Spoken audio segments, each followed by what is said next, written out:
인천공항에서 비행기 기다리다 보면 휴대폰 배터리 빨리 줄어드는 경험 한 번쯤 있으시죠? 체크인하고 게이트까지 이동하고 나면 탑승까지 시간이 꽤 남는데 그 사이에 휴대폰을 계속 쓰다 보면 배터리가 금방 줄어듭니다. 이럴 때 찾으면 좋은 게 바로 인천공항 무료 충전 좌석입니다. 공항 좌석 근처를 보면 배터리 표시가 붙어있는 자리가 있는데요. 그곳이 바로 충전 가능한 좌석입니다. 좌석 사이 충전 장치를 보면 한쪽에 약 5개씩 양쪽 합쳐 최대 10개 정도 콘센트를 사용할 수 있는 구조라 여러 사람이 동시에 충전할 수 있습니다. 또 많은 곳에 USB 포트도 있어서 케이블만 있으면 바로 충전이 가능합니다. 여행 갈 때는 충전 케이블을 캐리어보다 기내 가방에 넣어두는 것이 편합니다. 그리고 꼭 기억해야 할 것 하나 있습니다. 보조 배터리, 노트북, 전자담배 같은 배터리 제품은 위탁 수화물로 보내면 안 됩니다. 반드시 기내 가방으로 가지고 탑승해야 합니다. 전자기기는 기내 가방, 액체류는 캐리어에 나눠서 준비하면 공항에서 훨씬 수월하게 이동할 수 있습니다. 산동항공 예약하고 나면 은근 걱정되는 글 많이 보이죠? 출발 직전에 취소됐다, 당일 취소됐다, 이런 후기들 때문에 괜히 불안해지는 경우가 있어요. 저도 인천에서 칭다오 가는 산동항공을 19만 원에 예약하고 나서 솔직히 조금 걱정했는데 산동항공은 중국 산동성에 본사를 둔 항공사로 인천에서 칭다오, 웨이하이, 옌타이 같은 산동 지역 노선을 많이 운항하는 항공사예요. 실제로 탑승해보니 좌석 간격은 넓은 편은 아니지만 단거리라 크게 불편한 정도는 아니고요. 인천에서 칭다오까지 비행시간은 약 1시간 30분 정도라 생각보다 금방 도착해요. 돌아오는 비행기는 예정 시간보다 35분 일찍 도착해서 신기한 경험까지 했어요. 기내 서비스는 간단한 편이었어요. 갈 때는 물만 제공됐습니다. 돌아올 때는 간단한 기내식을 줬어요. 전체적으로 보면 화려한 서비스보다는 가격 대비 무난하게 이용할 수 있는 항공사라는 느낌. 인터넷 후기 때문에 걱정했지만 실제 비행은 지연 없이 정상적으로 출발했고 비행도 안정적이었습니다. 산동항공 이용할 예정이라면 좌석이 조금 좁다는 점과 간단한 서비스 정도만 알고 가면 크게 문제없이 이용할 수 있습니다.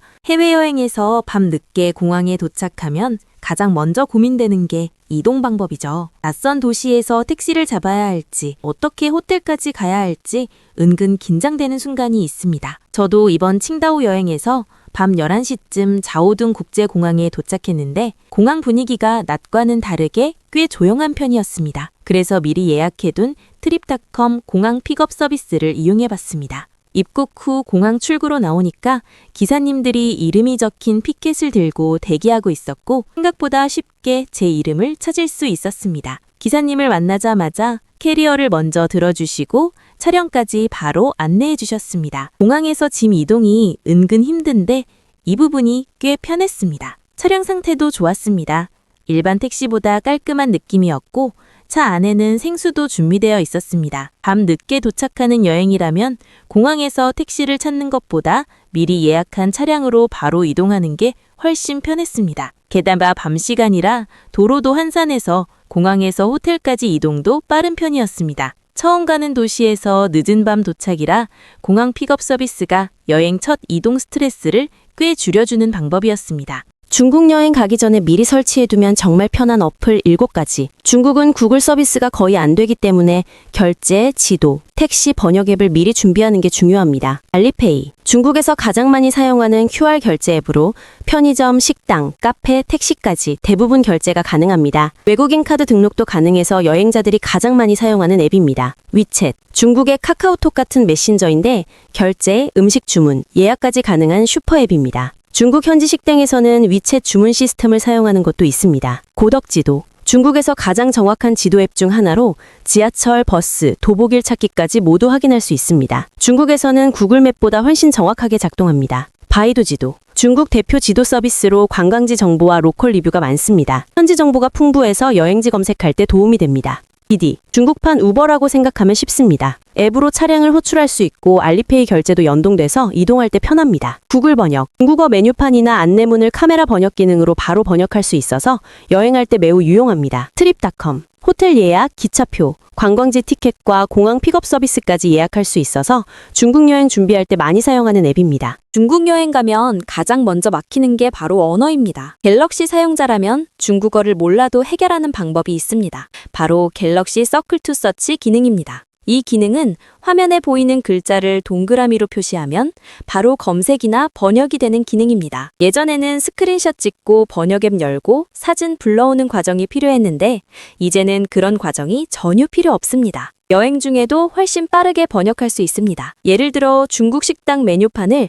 바로 서클 투 서치를 실행해서 메뉴를 표시하면 한국어로 바로 번역됩니다. 그래서 무엇을 주문하는지 정확히 알 수 있어서 식당에서 정말 편합니다. 길거리에서도 매우 유용합니다. 카메라를 켜고 서클 투 서치를 사용하면 바로 뜻을 확인할 수 있어서 길 찾기에도 도움이 됩니다. 동그라미를 꼭 그리지 않아도 됩니다. 홈 버튼을 길게 누른 뒤 번역 버튼을 누르면 화면 전체가 자동 번역됩니다. 메뉴판이나 앱 화면도 한 번에 번역할 수 있습니다. 중국 여행 준비 중이라면 이 기능 꼭 기억하세요. 중국어 하나도 모르는 저도 이번 여행에서 서클 투 서치 기능으로 정말 편하고 알차게 즐기고 왔습니다. 강력 추천합니다. 칭다오 자유여행 준비하면서 고민되는 것 중 하나가 인터넷 데이터입니다. 예전에는 로밍이나 유심을 많이 사용했는데 요즘은 이심을 사용하는 여행자들이 많습니다. 저도 이번 칭다오 여행에서 이심을 사용해 봤습니다. 가격은 4일 기준 약 13,000원 정도였고 무엇보다 유심을 교체할 필요가 없어서 편했습니다. 구매 후 원터치 등록 버튼만 누르면 바로 설정이 되고 체감상 2분도 안 걸려서 바로 사용할 수 있었습니다. 갤럭시는 설정, 데이터 전환, 한국 유심 데이터 끄기, 이심 활성화. 이렇게 하면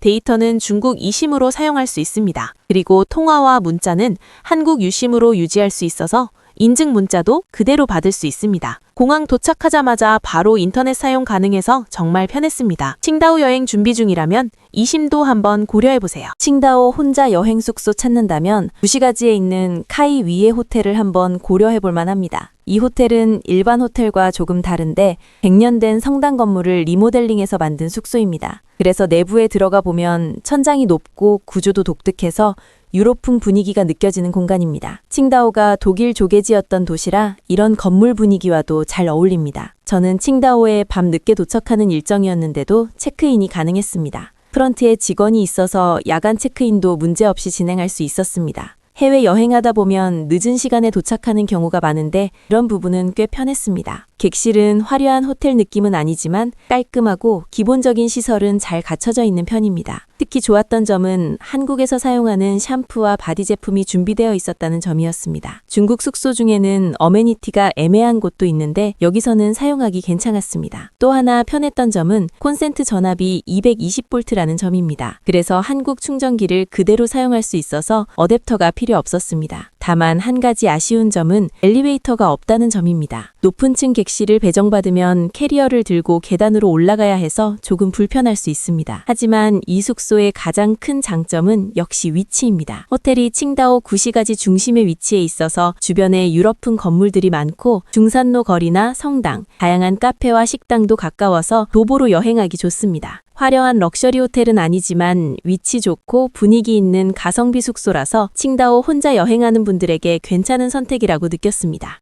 칭다오 여행 가면 요거트 많이 먹으라는 이야기 들어보셨나요? 실제로 칭다오 편의점이나 마트에 가보면 요거트 종류가 정말 많습니다. 병 요거트, 컵 요거트, 마시는 요거트까지 다양하게 판매되고 있습니다. 중국 여행에서 요거트를 많이 먹는 이유 중 하나는 기름진 음식 때문입니다. 중국 음식은 볶음 요리나 허거처럼 기름과 향신료가 강한 음식이 많아서 식사 후 요거트를 먹으면 속이 편하다는 이야기가 많습니다. 또 하나 특징은 요거트 질감입니다. 중국 요거트는 한국보다 꾸덕하고 진한 스타일이 많아서 디저트처럼 먹는 느낌이 있습니다. 가격도 꽤 저렴합니다. 보통 3위안에서 6위안 정도, 한국 돈으로 약 600원에서 1200원 정도라서 여행 중 간식으로 부담 없이 먹기 좋습니다. 그래서 요즘은 칭다오 여행을 다녀오면서 마트에서 요거트를 여러 개 사서 위탁 수화물로 가져오는 한국인들도 늘고 있습니다. 칭다오 여행 가게 된다면 편의점이나 마트에서 현지 요거트 한 번쯤 먹어보는 것도 추천합니다.